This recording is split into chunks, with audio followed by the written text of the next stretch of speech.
Good afternoon, everybody. Thank you guys for being here today. And my name is Iya Foundation. We welcome you here today at the Kidney Research Center, powered by the Iya Foundation. Today we have a seminar, NSAIDS. We're going to learn about drugs. We want to teach you guys to know your drugs. So this first session will be all about NSAIDs, okay? And why do we really want to talk about NSAIDs? We're going to have Dr. Reybold, who is going to be our presenter today, talk a little bit more on that. But the Iya Foundation is a non-profit organization that promotes kidney health and organ donation. We're very patient-centered, and we want to be able to work with patients, empower patients, train them, create volunteers out of them, and just be able to work for other patients and for the community as a whole. Okay? So why do we really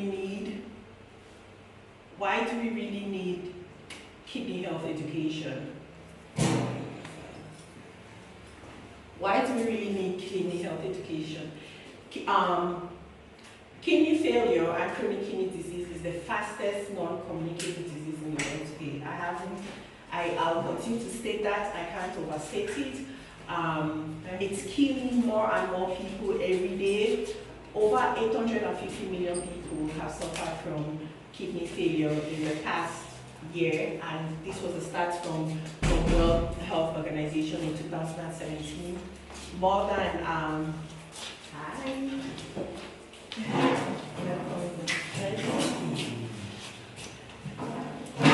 more than 850 million people died, like I mentioned, of kidney failure or kidney-related issues.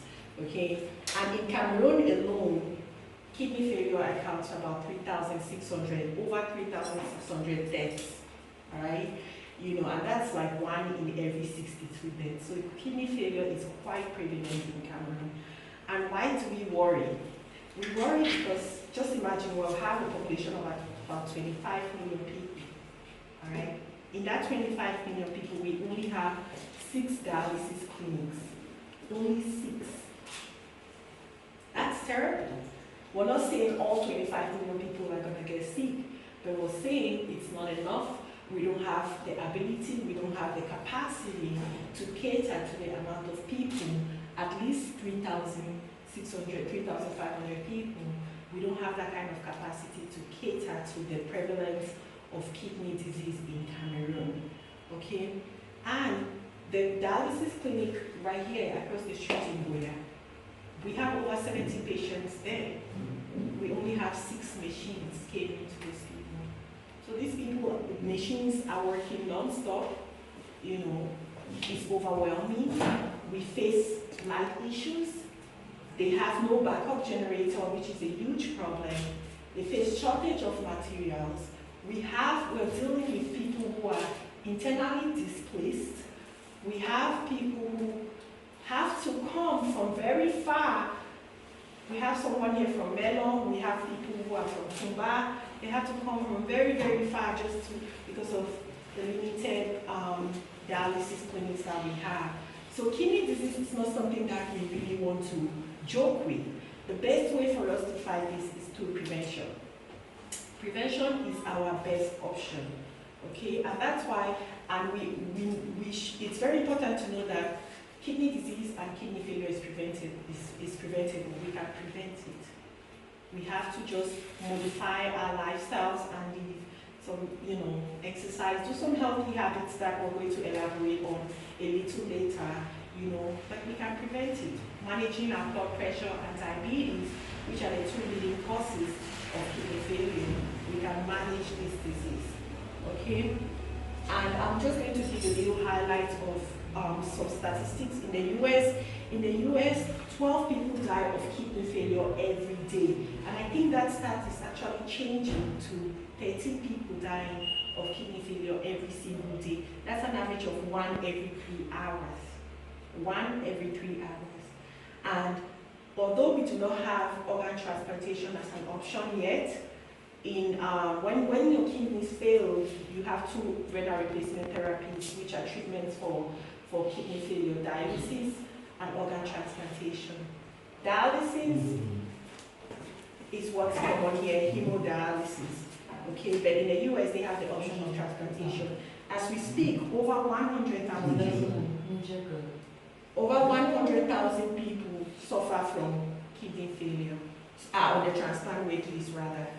Okay, so that being said, I just want us to pay a little bit attention. Today our focus again is on NSAIDS.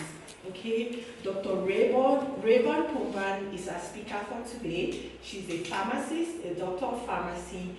She's CEO of Donagu Pharmacies. This is found in my form, and she's very particular about overall wellness. So she's not just a pharmacist, but she's somebody who is very passionate about health and wellness. She's a fitness enthusiast. She's a specialist on skincare, so I think she's the right person to speak to us, because she brings a holistic approach to wellness. Okay, she brings a holistic approach to wellness. It's not all about the drugs. It's all about being fit and trying to actually take you away from consuming so much drugs, but actually living a better lifestyle. All right, so we'll just hear her out. And I just want to say this presentation is also going to be aired online, so if you want to follow through, you can always follow through later. All right, so please welcome Dr. Reybold. Thank you for coming.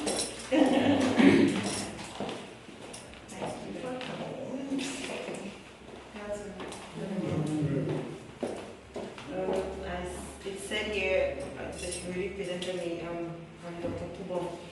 Reybold. I'm a pharmacist and I own the Noble Pharmacy on my 4 Lindbergh. So I'm just going to talk a little on NSAIDS. And before I start, I'll just give a rundown about the kidneys, because I'm not sure everybody knows the kidney, the function, where it's found in your body. So I'll just give a little resume on that. Okay, so normally the kidneys are one of the vital organs in the body, and everybody is born with 2 kidneys, except in cases of anomalies, and they're shaped like beans. And everybody touches their rib cage here, your kidneys are found directly under your diaphragm, right here, on either side of your spinal cord. And the kidneys are one of the vital organs in the body, and they're very important because they help filter our blood. In the medical field, we normally say the kidneys are the cleaning organs of the body, because they're connected to your bladder and your urethra. So when anything that comes in, anything that you ingest, you take in, has to pass through the kidney.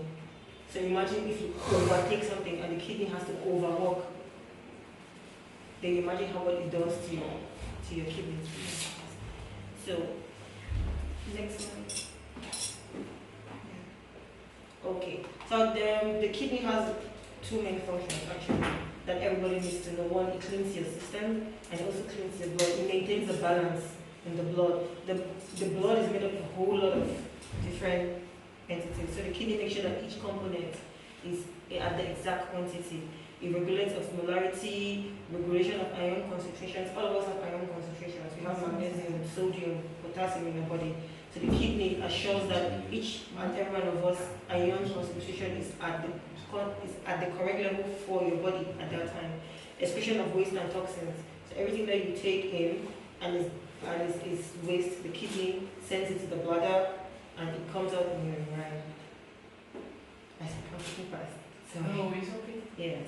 And then production of hormones, it regulates the hormone production still in the body.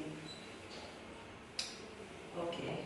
Well, as I was saying, the kidneys have 2 important functions, namely to flush out harmful and toxic waste, and to maintain the balance of water, fluids, minerals, and chemicals in the body, like your electrolytes. Electrolytes are sodiums, are potassiums, are found in our blood and in our system.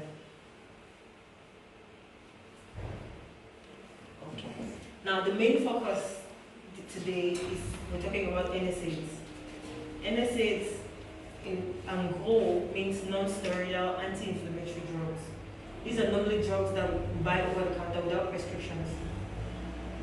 Everybody has one or two NSAIDs in the house. So I'll just, NSAIDs are the thing when you say I have fever, or you have a boil, or you have some pain, like take paracetamol, take Tylenol, take Effergan, take all those steroids. They're non-steroid drugs. And most of us just think that, okay, it's okay to take it as we want. If you just have one pain, your headache, you take 2 Effergan. You have, in the next 2 hours, it's still there. This headache is still hung up. You take another Effergan again. You know, we don't really even know what it's doing to our system. So first, we don't want the pain. We take it. So, yeah, I just listed some of the common NSAIDs that we know. And we have aspirin, everybody has aspirin at home or around. We have celecoxib in the pharmacies, diclofenac for pain and inflammation, paracetamol, which is the most common one. Everybody has it, either in tablet form or in the effervescent form, which is Effergan. Because Effergan is still paracetamol. We all have ibuprofen. I'm sure in most homes, these two are very rampant. Indomethacin, people don't really take it anymore, but it's there. It's also good for it's a very, very good anti-inflammatory actually. Many people use it, that's what we use to kill rats. But for human beings, it's a good painkiller. And then we have Tylenol. Okay. So on this slide, I just put like a little bit of how NSAIDs work, how they work in our body. Now, NSAIDs are not specific. These are just drugs that you take when you have pain. But that's why they're non-steroids. They're also drugs that are specific to the kind of pain you have. That's why sometimes when you go to the pharmacy or you go to the hospital, the doctor asks you why you're feeling pain. He gives you a different kind of medication, like tramadol or any other specific one that are steroids for that pain. But non-steroids, these are just drugs, the general drugs. They work by reducing the production of prostaglandins. Now, prostaglandins are the hormones in the body that cause inflammation. So if you have a boil, if you have any swelling somewhere around on your body, it means your prostaglandins are very high. It means they're very high. So NSAIDs work now by going to block the production of these hormones. So that's why the inflammation will stop, or the pain will stop, or whatever happens, it's going to happen. Now, NSAIDs block the enzymes that produce these hormones. And the enzymes are called cyclooxygenase 1 and cyclooxygenase 2. Yeah, I'm just going to highlight, I don't want to go really into details about different enzymes, but I just wanted to highlight the 2 main complications that come from excessive use of NSAIDs. You have water retention. So some of us, you get that sometimes when you sit for long and you find that your feet are swollen. Yeah, and they're really swollen. When you go the first thing that people tell you is like, oh, something means your kidneys have problems. Because your kidneys are the ones that filter all of that. It's supposed to pass out in your bladder. So if your body is retaining water and you're finding it swelling because your feet are down, so the water is going to go down, it means your kidneys have a problem. Now the good thing is that most of these two are reversible. When you find that you have that, the doctors have to find the problem, and then either you stop the NSAIDs or you stop whatever it is you're taking at that point. But that's just to show you how very important it is for us to maintain our kidney health. Because if it affects your kidney, it's affected and your body starts retaining water, then it leads to a whole lot of complications for blood this and blood that. The second one is acute kidney injury, which is commonly known as AKI. So when your kidneys have problems, they stop the blood. This disease now stops the blood flow to the kidney, and the kidney is the one that regulates all the electrolytes and everything in the blood. So if blood is not getting to the kidney for it to regulate it, then you see that your blood is. That's why they start saying this person's blood is infected. That's a common term they use in the hospital. They use different terms medically because the kidneys have problems. They can filter your blood. So they start getting a whole lot of complications. Okay, on this slide, so you guys can read. Most of these NSAIDs that we have, they're very effective. We have a headache, we have fever, we have an inflammation, we have boil, and they're normally safe. But the thing that is that we overtake them in very huge amounts and constantly. We don't respect the periods. That's why when you go to the hospital, the doctor writes, take this medication once, 2 times a day, after 8 hours, after 4 hours, after 2 hours, because it gives time for your system, especially the kidneys, to evacuate what has already been taken, so it does not pile up in your system. So we don't respect it. No matter the pain, no matter the fever, as soon as you feel pain, you don't take it to the program. In less than 30 minutes, the fever has not stopped. No, I cannot take another program. You're piling things in the system, and your kidneys cannot evacuate it at the normal state because the concentration is more than it can take. So it keeps down and it starts destroying the kidney. So I said, these drugs are effective and usually safe. However, it is important to realize that no medicine is completely without risk. In school, a teacher used to tell us that everything is a poison, depending on the dose. Salt, Maggi, oil. You eat too much, you get obese. You eat too much, you have stomach upset. You don't eat too much. Everything that we take, water is good for our health. You drink a lot of water, your body retains it. Your kidneys are not good, and you have water retention. You start having swelling thing. So a teacher used to tell us everything is a poison, depending on the dose. It's the same thing with medications, especially medications. As much as they help us a lot, they still can kill us. So we need to follow the concentrations, the dosage that the doctor gives, your pharmacist gives, and the specific hours. The medications that the doctor tells you, take at this hour. Take at this specific hour. Take after 8 hours, like malaria medications. When you take it, they take after 8 hours. Most NSAIDS is after 4 hours, because that's the time that it takes for them to be evacuated in the body. They should be used carefully. When used improperly, pain medications can cause problems in the body, including the kidneys, or harm your kidneys. According to the National Kidney Foundation, as many as 3% to 5% of new cases of chronic kidney failure each year may be caused by the overuse of these painkillers. Because those are things that we can take, we can buy without prescriptions. You go to the pharmacy now and say you want to buy 5 packets of Parmesan, nobody's going to argue. We'll just sell it to you. You want to buy 10 packets of Tylenol, we'll sell it to you. You want diclofenac, we'll sell it to you. Sometimes they will ask you, what's the pain? Where is the pain? Or that, as you just say, because those are things that you don't need a prescription for. Anybody can buy as many as you want. And the people go home and they overdose on it. Everybody knows here that pain, nobody wants to be sick. Nobody wants to have pain. If you have pain, you cannot walk, you cannot lift your hands. All you want to do is for that pain to go away. Your hand is swollen. You cannot write, you cannot lift things. So the first thing you do is, if I take a higher dose of this medication, the pain is going to go away and I'll be fine. But think of the future damage and cost to your kidneys. And we are seeing here that the kidneys help a lot of other organs work. So if the kidneys don't work, then the other organs don't work well. Once kidney disease occurs, continued use of the problem drug makes it worse. So even when you have kidney problems, some people are born with it, it comes from overuse of drugs, it comes from many other things. They try to reduce your use of these medications, because taking these medications makes the kidney problem really worse. Pain medications provide pain relief. We all know that, but it's important to balance the potential benefits with the risk of side effects. There's something that I want to just say to everybody here.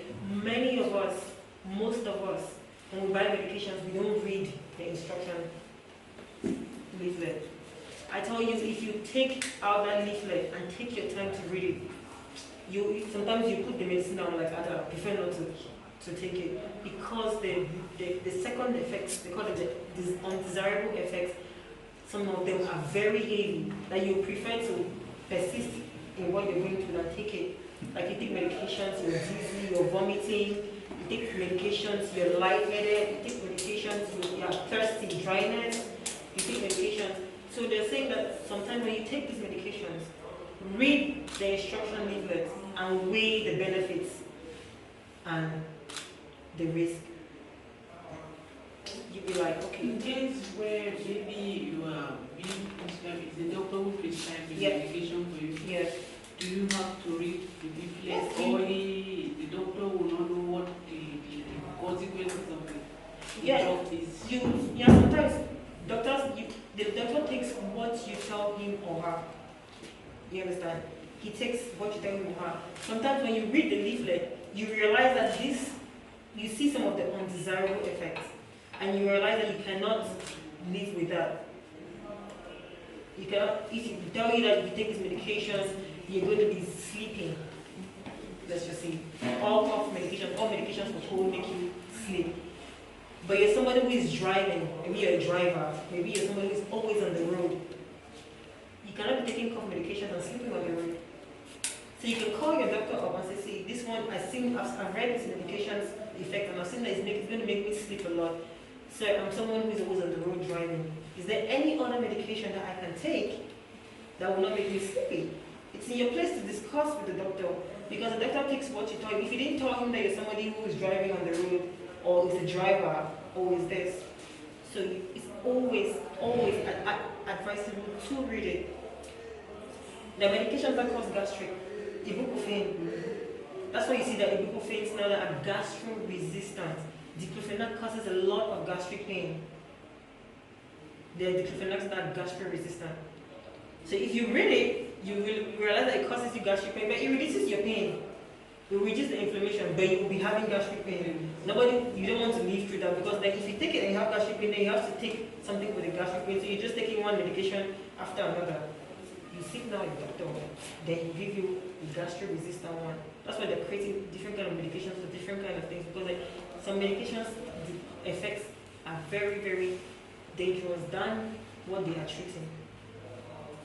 Yes. That's it. It's chemistry. It's two compounds that are putting together. In science, see, for every effect there's an after effect. So if you putting two and two chemicals together, there's a reaction, and that reaction, we are human beings, is dangerous for our body. If you're putting two organs together, then it's producing carbon dioxide. Carbon dioxide is good for us.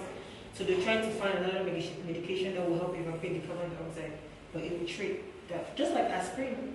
When we were growing up, they stopped aspirin because aspirin is a blood diluent, it's a blood fluidifiant.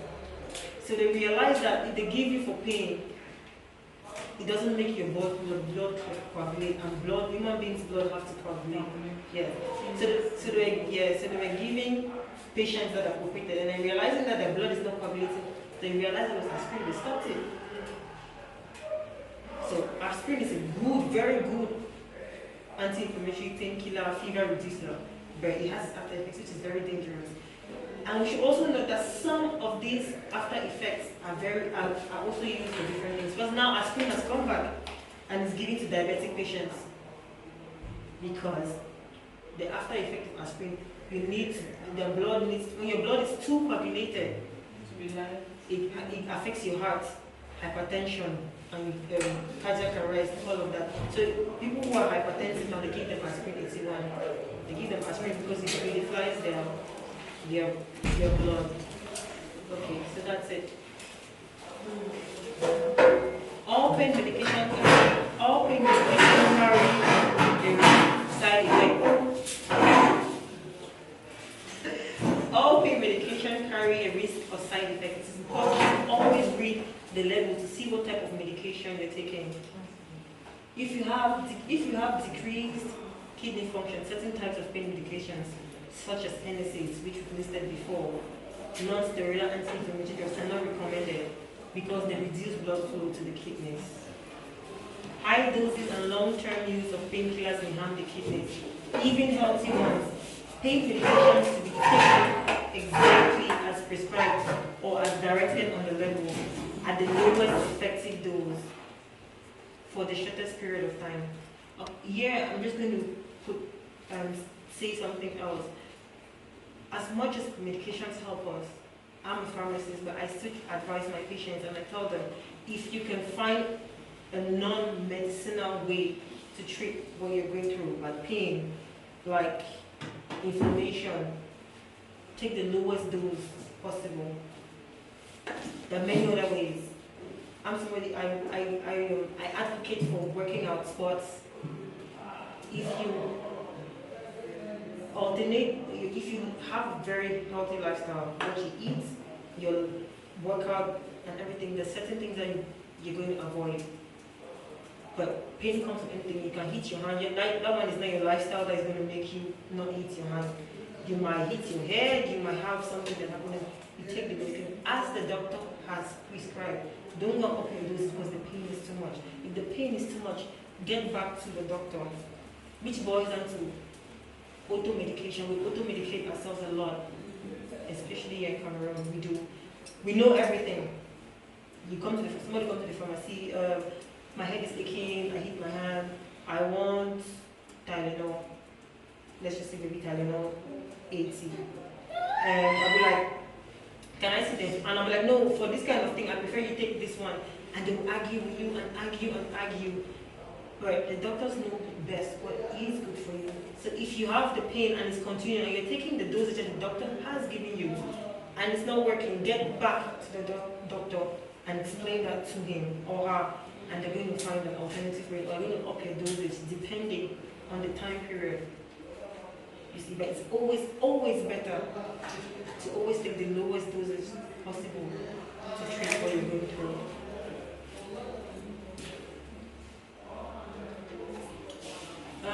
Since most NSAIDs are referred to only by brand or generic name as opposed to by the NSAID category, many people may not be aware that they are taking this type of medication or may accidentally take more than one NSAID at a time.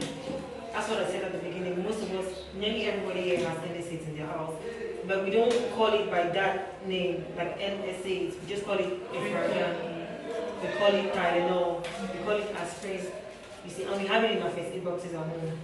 Most of us have had malaria. We go to the pharmacy or the hospital, prescribe you paracetamol, Doliprane, Efragan, or whatever other thing it is. And you don't always finish it, so it's just there. So when you have pain, you just go directly and take it. I have Efragan in the house, I have ibuprofen in the house, and you take it. And you just keep taking it, and you just keep taking it, and you don't know what to do to your kidneys. So we should try as much as possible to limit the way we take our medications, to auto-medicate ourselves. It doesn't cost anything to just walk to a pharmacy. If you're in doubt and ask, I know sometimes you go to the hospital, the wait is long, but pharmacists will advise you better on medication. Does it mean that you don't have to take a painkiller in any pain? No, you can't. The lowest dose at that point. Try to take the lowest dose before you see a specialist, before you see a pharmacist. You have a headache right now, 12 midnight, a very pounding headache. You have a Efragan at home. You take one, 500. You don't need to go take 3 because the headache is pounding. And then in the morning, if it persists, you can have time to go to the pharmacy, you can have time to see a doctor. Speak up and ask questions in your doctor's office and at the pharmacy. People with underlying kidney problems may be particularly sensitive to NSAIDs. Now, people never know that you have an underlying kidney problem. That's why it's called underlying. You do not know until something happens that provokes the kidney problem. They will see that you've had it. So if you realize that you're taking these NSAIDs and you're having water retention, you feel faint, or you're becoming anemic, then you might have an underlying kidney problem. So when you go to the doctor's office, the doctor, I've realized that people are afraid to speak up. Ask whatever question you need to ask to know about what you are taking. If the doctor prescribes you this, excuse me sir, what does this do? I know most of us are very impatient because we have like 10 million people and 10 million things to do. But we are supposed to explain to you properly, like this drug does this drug does this, and this is what it is for. Yeah. So you should know your body and see if you're becoming sensitive to certain drugs you take, the NSAIDs, whichever one it is, what was listed. If you see that your feet are getting swollen, and you're just getting a whole lot of reactions from taking them, you might have an underlying kidney problem, so you go to your doctor as fast as possible. Talking with your doctor about it can help manage concerns and prevent further damage to your kidneys. Important to note, While working to increase awareness about NSAIDs, side effects, and the negative impacts that they can have on the kidneys, we recognize the value that NSAIDs serve in the kidney community. That is just what we said. They are important. But now, because we abuse the usage, they become a danger to us. So we know that they're important, but we're trying to create awareness on the overusage and routine taking of them, so it should be minimized so it does not cause damage. Fear of side effects should not prevent people from taking USAID, since untreated pain can become a serious health issue. Why I stress on this point number 2 is because we can leave here as I usually asking the patient, so we should not take medication when we're feeling pain because doctor, or we went to seminar, the doctor said don't take it. No, if you have pain, take it, but do not abuse the usage. Follow the dosage for that particular problem. And if at that point you're not privy to a pharmacist or to the doctor, take the minimum dosage possible for your condition before you can get to a doctor. The third one is know the facts and be an informed patient to make choices that are best for you and your body. Medications are not always the best solution to whatever is going through you. And that's why I said when you take the leaflet out of any medication they give you and you read it, because you know your body, you know that this side effect is going to be dangerous to me. If I take ibuprofen and I have gastric, it's going to give me a lot of pain. So I better ask for something else. So you need to know the facts. Read on this. That's why they are there. It's for whoever is taking them to read and know what the medication is all about. Thanks. And then we come to the end. So if anyone has a question to ask, then